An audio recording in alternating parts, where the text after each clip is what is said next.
Bir yigit bir qizni tamoq taklif qilibdi. Yürüne. Bu aşkanın tamağı bek okşaydı dene şu şekil tamak eyle. Ajab yaxshi quzqumni ichib turadi. Yiranga yesak edik.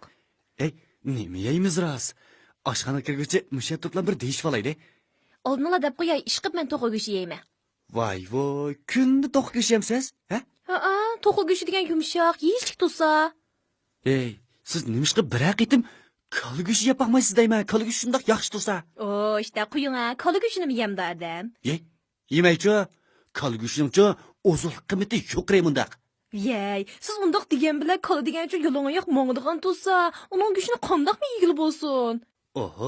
Xan, gipinizga qaraganda uyinglardagi to'qlarning hammasi maskalash kiydigan o'xshamanda. Bir odamning roman yozayotganiga shuncha uzun vaqt bo'pti-da, ayoli faqat chidamay uningdan so'rabdi. Hey dodisi, romaningizni yezib bo'lgansiz a? Yezib bo'lib qayta tuzdiyotiman. Bu romaningizdami personajingiz ayoldan qo'rqamdi yo? Yo'q. Ayoli uningdan noit qo'rqidi mundaq. Undaqda sizcha bu reallikqa uyg'unmi? Chunki bu fantaziyalik roman.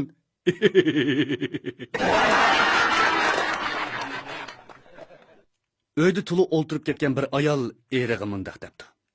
Suyimligim. Doktor menga teningiz ojizlab ketibdi. Bir mezgil dam olg'ach sayohat qiling deyotdi. Sizcha men nega boray? Yana nega boratding, ha? Boshqa doktordan yeniq berib baq.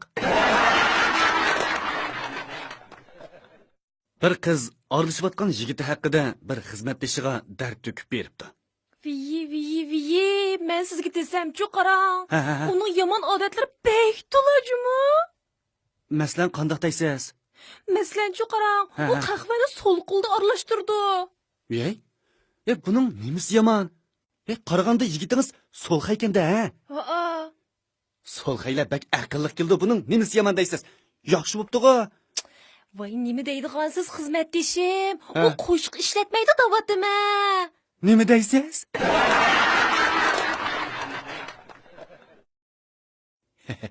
Xotin. Bugun sizning tug'ilgan kuningiz, ha? Shunday bo'lgandan qochiqishlarni yuma, ha? Ajab yaxshi. Sizning bu qoch yeyman deydigan chog'laringiz bo'ldi ekan, dadisi. Nima deydigansan? Men demakchi, bugun qo'yib qo'yib, at yursangmi bo'ladi-ku. İşte.